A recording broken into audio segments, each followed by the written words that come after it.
नमस्कार दोस्तों, स्वागत है आपका प्यारा उत्तराखंड में। आज उत्तराखंड को बने हुए 23 साल हो गए हैं। उत्तराखंड स्थापना दिवस भी है। 9 नवंबर 2000 को उत्तराखंड बना था।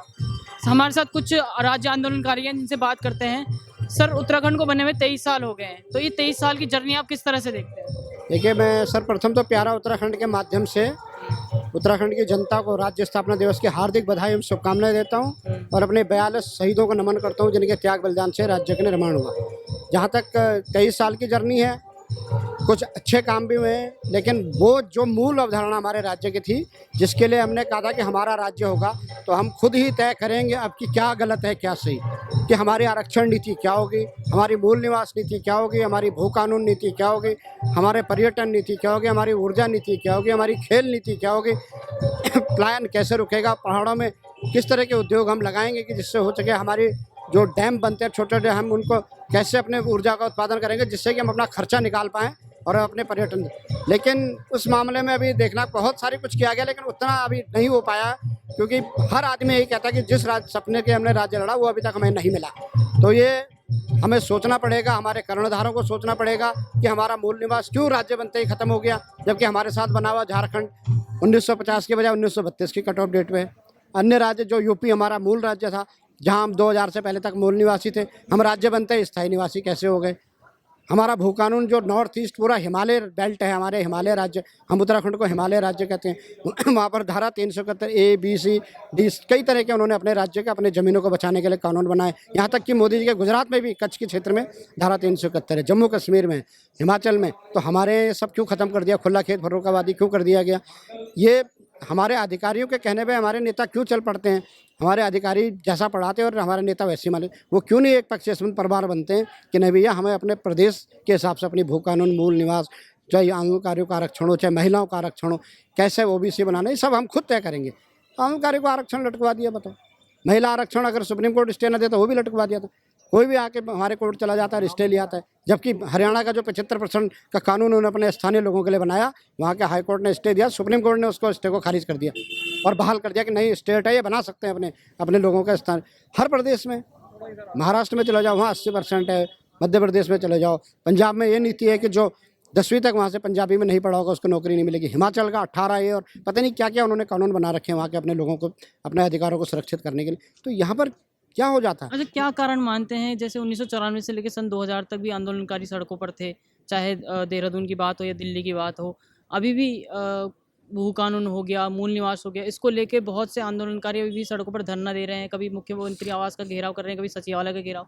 तो क्या कारण मानते हैं कि अभी तक इन सब पे काम नहीं हुआ? मैंने जैसे कहा ना कि राज्य आंदोलनकारी तब भी सड़कों पर थे और आज भी राज्य बनने के बाद भी, तब वो राज्य की मांग कर रहे थे कि हमारा राज्य बनेगा, जो मैंने मुद्दे बनाए कि इनके लिए। अब वो ये है कि हमारे सपनों का नहीं बन रहा, तो हमारी भू कानून क्यों खत्म कर दिया? उसके लिए अब राज्य आंदोलनकारियों का काम है प्रदेश हित में, राज्य आंदोलन हित में लड़ना। वो प्रदेश हित में लड़ रहे हैं, जहाँ उन्हें गलत लगता है वो बोले। राज्य आंदोलनकारी नहीं बोलेगा तो कौन बोलेगा? अगर उनको लगेगा कि जिस मकसद के लिए हमने गोलियां खाई, लाठी खाई, अगर उस तरह से नहीं हो रहा है तो वही तो बोलेगा और उसका बनता है फर्ज बोलने का। और सरकारें मानती है कि यार तुम ही नहीं बोलोगे तो कौन बोलेगा? और कहीं हम सफल भी होते हैं, ऐसा नहीं कि सरकारें सुनती भी हैं। कई बार हमने भू कानून हमने 2004 में नारायण दत्त तिवारी जी से बनवा दिया था 500 वर्ग मीटर का, फिर खंडूरी जी ने 250 मीटर कर दिया, वो तो बाद में आके इन्होंने खत्म कर दिया। तो अब हम फिर मूल निवास पर, भू कानून पर रैलियां निकाल रहे हैं। तो आंदोलनकारी तो हर मुद्दे पर लड़ रहा है और राज्य का जो सपना है उसके हिसाब से लड़ रहा है। 10% क्षेत्रीय आरक्षण उन्होंने लटकवा दिया था, कभी परवर समिति के माध्यम से, कभी किसी माध्यम। तो आपने देखा होगा कितना विरोध हुआ। तो सरकार ने दबाव में आकर परवर समिति की मीटिंग तुरंत बुलाई। अब वो आरक्षण उनको अध्यक्ष जी को नहीं सौंप रहे हैं, एक बार फिर दबाव बनाएंगे। आज भी हमने मुख्यमंत्री जी से विनम्र निवेदन किया कि 10% क्षेत्रीय आरक्षण है, इसको अध्यक्ष जी को सौंपो। 1 घंटे का काम है, 20 तारीख से पहले एक दिन का सदन बुलाएं, 1 घंटे में यस नो करके एक्ट पास कर दें। और अब तो हमें बड़ी खुशी है कि सुप्रीम कोर्ट का भी हमने नया ताज़ा वर्डिक्ट सुना। उन्होंने राज्यपालों को भी टिप्पणी करी है कि भाई आप सरकार, आप नेता नहीं हो, विधानसभा जो कानून बनाती है उनको आप लटका नहीं सकते उतने लंबे लंबे समय तक। आप उनको पास करिए, नहीं करो वापस करिए। यहाँ पर आपने 15 में एक्ट पास हुआ गैर सरण से और 2021 तक राजभवन में लटका के रखा। ये नहीं है, अगर कानून सुप्रीम कोर्ट का वर्डिक्ट पहले आ गया होता तो राज्यपाल को भेजना पड़ता। लेकिन अब हमें खुशी है कि सुप्रीम कोर्ट ने कह दिया, तो हमारे महामहिम के बाद जब विधेयक जाएगा तो उसको उन्हें साइन करना पड़ेगा, तुरंत भेजना पड़ेगा और वो लागू होना चाहिए। बाद में लागू करोगे जब सारी वैकेंसियाँ निकल जाएंगी, सारे लड़के ओवरेज हो जाएंगे, सारे आश्रित तक ओवरेज, तब हम उस आरक्षण का क्या करेंगे भैया? फिर तो हमने कह दिया कि हम प्रेस करके कहते हैं कि हमें चाहिए ही नहीं, अब हम सिर्फ प्रदेश हित के मुद्दों पे उन पर लड़ेंगे। तो हम सरकार से निवेदन कर रहे हैं कि जो भी राज्य आंदोलनकारियों की मांग है, जिसके लिए वो धरना प्रदर्शन करते हैं, चाहे राज्य हित के मुद्दे हो, चाहे आंदोलनकारियों के आरक्षण का मामला हो, चाहे पेंशन का मामला हो, चाहे चिन्हीकरण लटका रखा है। पहले 5 मानक बनाए, उस 5वें मानक में मुख्यमंत्री भी चिन्हित है, प्रेमचंद अग्रवाल जी भी चिन्हित हैं, बहुत सारे नेता चिन्हित हैं। अब कह दिया ख़त्म कर दिया, अब लोग चिन्हित ही नहीं हो पा रहे। लिस्टें बनी पड़ी हैं, उन्होंने कमेटी बनाई चिन्हीकरण के लिए। जब कमेटी ने कह दिया कि ये आंदोलनकारी उस पर साइन कर दिए, तो फिर औचित्य क्या उसका? अब अधिकारी क्यों नहीं सुन रहे हैं उसको? कमेटी बनाई गई है, सरकारी वरिष्ठ आंदोलनकारी हैं उस समय की, उन्होंने कह दिया कि यह है, साइन कर दिए, वो सूची जारी नहीं कर रहे। मुख्यमंत्री जी ने जो चिन्हीकरण का आदेश, तो उसका क्या मायने रह गया? फिर मैं मुख्यमंत्री से कहूँगा कि 3 महीने के लिए इसकी अवधि भी बढ़ाएं और 3 महीने में इसका निस्तारण कर दें। आपका नाम क्या है? मेरा नाम मोहन सिंह रावत है और उत्तराखंड राज्य आंदोलन के दौरान मैं घायल हुआ और जेल भी रहा। अच्छा, जिस तरह से 23 साल हो गए उत्तराखंड को स्थापना हुए, आज ही के दिन सन 2000 में उत्तराखंड की स्थापना हुई थी। इस 23 साल की जर्नी को किस तरह से देखते हैं? सबसे पहले तो मैं आपके माध्यम से समस्त पूरे उत्तराखंड के रहवासी प्रवासी आप सब लोगों को बधाई और शुभकामना। ये जो राज्य है, हमारी माताओं और बहनों ने, हमारे साथियों ने कुर्बानी देकर, शहादत देकर के बनाया। आज वो खुशी का दिन है, आज ये राज्य स्थापना दिवस हम मना रहे हैं। लेकिन दुर्भाग्य ये है कि जिस सपने को लेकर के उत्तराखंड राज्य बनाया था, वो आज तक नहीं हुआ। चाहे वो पलायन का मुद्दा हो, मूल निवास का मुद्दा हो, भूमि कानून का मुद्दा हो, रोजगार का मुद्दा हो। आप देख रहे होंगे कि राज्य बनने के बाद तो ज़्यादा पलायन हुआ है। कारण यहाँ की सरकारों ने ना तो शिक्षा पे, ना स्वरोजगार पे, ना रोजगार पे कोई काम नहीं किया। यदि किया होता तो आज हमारा पहाड़ खाली नहीं होता। ये बड़ा दुर्भाग्य है। और विकास हुआ चंद नेताओं का और चंद अधिकारियों का। अच्छा, जिस तरह से 23 साल हो गए हैं उत्तराखंड राज्य बने हुए, आज 24वां है, और किस तरह से देखते हैं ये जर्नी है जो 23 साल की उत्तराखंड की? पहले तो समस्त प्रदेशवासियों को 24वें वर्ष में प्रवेश कर रहा है उत्तराखंड, तो समस्त प्रदेशवासियों को राज्य स्थापना दिवस की बहुत बहुत शुभकामनाएं, बधाई।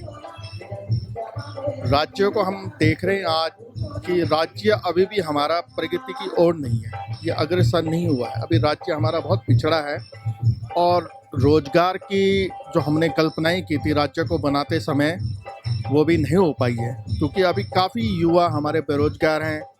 तो राज्य की जो परिकल्पना थी वो रोजगार नहीं मिल पाया, राज्य उन्नति की ओर नहीं है।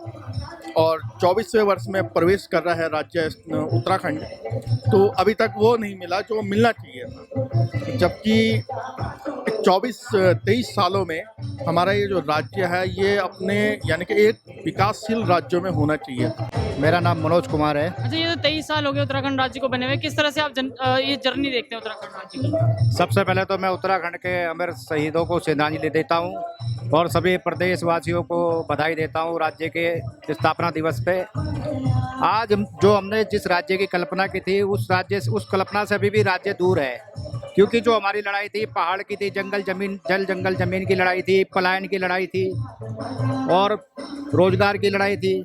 आज भी हमें रोजगार के लिए पलायन करना पड़ रहा है। पहाड़ के पहाड़ खाली हो गए हैं, पहाड़ों में वो विकास नहीं हो पाया है, वो प्रगति नहीं हो पाई है, तो कहीं ना कहीं कमी है। राज्य सरकारों को इस ओर ध्यान देना चाहिए कि पहाड़ों का विकास सर्वप्रथम, हमारी कल्पना में पहाड़ों का विकास था पहले। आज भी पहाड़ों में चिकित्सा की सुविधा नहीं है, कहीं बिजली की सुविधा नहीं है, कहीं सड़कें खराब हैं, तो राज्य उस हिसाब से तरक्की नहीं कर पाया जिस हिसाब से तरक्की करनी थी। खैर, सरकार लगी है, हम सरकार की पहल के भी प्रयास जो कर रही है उसके लिए भी उनकी सराहना करते हैं, मगर अभी काफ़ी दूर है, मंजिल दूर है। विकास दूर है, सिर्फ शहर हाँ, का विकास बस। आपका क्या नाम है? सूर्यकांत बमराड़ा। किस तरह से देखते हैं 23 साल की जर्नी? 23 साल की जर्नी मुझे मेरे हिसाब से तो सही नहीं लगी, लेकिन अभी भी राज्य के पास, हमारे पास जो सरकार है, पहले तो भूमि कानून लगाना चाहिए। हमारे राज्य की जितनी ज़मीनें हैं वो सारी जा रही हैं, ठीक है। राज्य का स्थायी निवास कर दिया सबको, सारा स्थायी निवास कर दिया। भाई मूल निवासियों का क्या होगा? मूल निवासी भी तो है यहाँ पर। आपने स्थायी निवास, मूल निवास की जगह पे स्थायी निवास पकड़ा दिया, तो कौन है इसका जिम्मेदार? हम ये मानते हैं पहाड़ खाली के खाली हो रहे हैं, आप कभी उनका ध्यान दे ही नहीं रहे, शहरों की तरफ ध्यान दे रहे हो बस। भाई शहरों की तरफ ध्यान देने के लिए तो दुनिया भर की चीज़ें पड़ी हुई है, भाई पहाड़ों की तरफ ध्यान दीजिए ना। स्वरोजगार के लिए सबसे पहले हमारे राज्य में स्वरोजगार के लिए सारी स्थितियां आपको करनी चाहिए। भाई हर जगह आप शहरों को ही देखे जा रहे हो। हम लोग ये कह रहे हैं कि आज राज्य स्थापना का हम 24वां राज्य स्थापना बना रहे हैं, तो हम ये कह रहे हैं कि आप ना आज प्रण ले लीजिए, आप ये प्रण ले लीजिए कि भैया हमने पहाड़ों का विकास करना है। पहाड़ों का विकास सबसे पहले जरूरी है, तभी इस राज्य की परिकल्पना है, नहीं तो इस राज्य की कोई परिकल्पना ही नहीं है। हम ये मानते हैं विकास के लिए सरकार 4 धाम यात्रा मार्ग बना दिया है, अब गंगोत्री यमुनोत्री में भी काम चल रहा है, पहाड़ खोद के सुरंग बनाई जा रही है, रेल लाइन बिछ रही है, कितना देखते हैं आप? मैं ये मानता हूँ ये भी विकास होना बहुत जरूरी है, मैं ये मानता हूँ। लेकिन मेरे हिसाब से तो मैं ये मानता हूँ कि वीआईपी अपने लिए ये काम कर रहे हैं।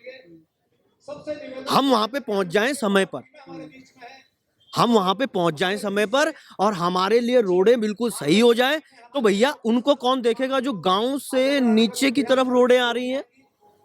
वो तो कच्ची पगडंडियां ही हैं, उनमें अभी तक मरीजों को उठाकर ही लाया जा रहा है। ठीक है, तो जो मेन रोड से हाईवे टच कर रहे हैं गांव के एरिया में, उनको भी तो देखना चाहिए, उनकी तरफ तो कोई ध्यान नहीं दे रहा है। सरकारें केवल क्या कर रही हैं, सरकारों का एक उद्देश्य बना हुआ है कि भैया हमने बद्रीनाथ से मतलब यहां से देहरादून से बद्रीनाथ कर देना है बस। ठीक है, वो मेन हाईवे रोड पे टच कर देना है बस। ठीक है, ये तो अपने वीआईपी लोगों के लिए कर दिया भाई साहब, हमारे पहाड़ के लोगों के लिए क्या है? हमारे पहाड़ के लोगों के लिए भी तो होना चाहिए, जो पगडंडियों से ला रहे हैं अपनी बहू बेटियों को प्रसव की अवस्था में, उनका बच्चा होते होते रास्तों में ही मर जा रहा है। हम ये कह रहे हैं कि आपने 23 साल आज पूरे हो गए, आपने उन पगडंडियों से हमारी मेन हाईवे को क्यों नहीं जोड़ा? हम ये मानते हैं, ठीक है, राज्य आंदोलनकारियों का सपना साकार नहीं हुआ, जो वो चाहते थे वो नहीं हुआ, हम ये मानते हैं। आप क्या कहेंगे सर, 23 साल हो गए? जी, मैं रामकिशन, और सबसे पहले 24वें उत्तराखंड राज्य स्थापना दिवस की हार्दिक शुभकामनाएं पूरे प्रदेश को। इन 23 सालों में विकास सिर्फ राजनीति का हुआ है, पॉलिटिशियंस का विकास हुआ है, उनकी घोड़ा गाड़ियाँ बन गई हैं, और जिनको शायद कोई पूछता भी ना उस समय, यूपी होने के समय, आज वो सब विधायक और एमएलए और एमपीज बने हुए घूम रहे हैं। तो विकास उन्हीं का हुआ है। उत्तराखंड जिस सोच के लिए बनाया गया था, आज भी वो सोच वहीं पे कायम है ना, और अभी तक भी हम लोग संघर्षरती हैं। उत्तराखंड आंदोलनकारी हमेशा कुछ समय बाद किसी न किसी विषय को लेकर आंदोलनरत रहते ही हैं। तो अगर सरकार सच में उत्तराखंड आंदोलनकारियों के प्रति जरा सा भी भाव रखती है, तो उनको तत्काल से जो भी इनकी कई समय से लंबित मांगे हैं उनको पूरा करना चाहिए, और विकास तभी निकल के आएगा। मेरा नाम क्रांति है। 23 साल की जर्नी को किस तरह से देखते हैं? देखिए, ये तो सत्य है कि 9 नवंबर 2000 को उत्तराखंड जिस परिस्थिति में था आज वैसा नहीं है, बहुत कुछ बदला है। धनात्मक ये हुआ है कि भाई सड़कों का जाल बिछा है। अब वो सड़कों की गुणवत्ता या उन सड़कों की हमारे लिए क्या उपयोगिता रह गई, वो एक अलग विषय है। अस्पतालों के भवन बने हैं, अस्पताल न बन पाए हैं, विद्यालयों के नए भवन बने हैं, बहुत सारी चीज़ें धनात्मक हुई हैं। लेकिन आज 23 सालों बाद स्थिति ये है कि हमारे ऊपर 80,000 करोड़ का कर्जा है। आज 23 वर्षों के भीतर ये भी है कि एक बार परिसीमन हो चुका, दोबारा होने को है। जिस पहाड़ को बचाने के लिए ये लड़ाई लड़ी गई थी, उस पहाड़ का अस्तित्व खतरे में है। आप जो हैं ये देखिए जोशीमठ वाली स्थिति, आपने बेच दिया, ठीक, जिसने खरीदा उसके भी काम का नहीं रहा। तो हमारी जो डायरेक्शन है वो ठीक नहीं है, और ये जो हम पर शासन कर रहे हैं उनको भी सोचना पड़ेगा, क्योंकि आने वाला जो समय है उसमें तो आपके लिए, स्वयं के लिए ये स्थिति उत्पन्न होने वाली कि आप चुनाव लड़ने जाएंगे कहाँ? बिल्कुल, क्योंकि आधी से ज़्यादा आबादी तो शहरों में ही बस रही है, ठीक है, गांव के गांव खाली हो गई। तो बहुत गंभीर चिंता का विषय है। और आप भी जानते हैं कि एक बाइट में उसको निपटाया नहीं जा सकता। लेकिन सत्य यह है कि ठीक है कि कुछ धनात्मक विकास होने के बावजूद हमारी जो दिशा है वो ठीक नहीं है। इसको ठीक किए जाने की आवश्यकता है।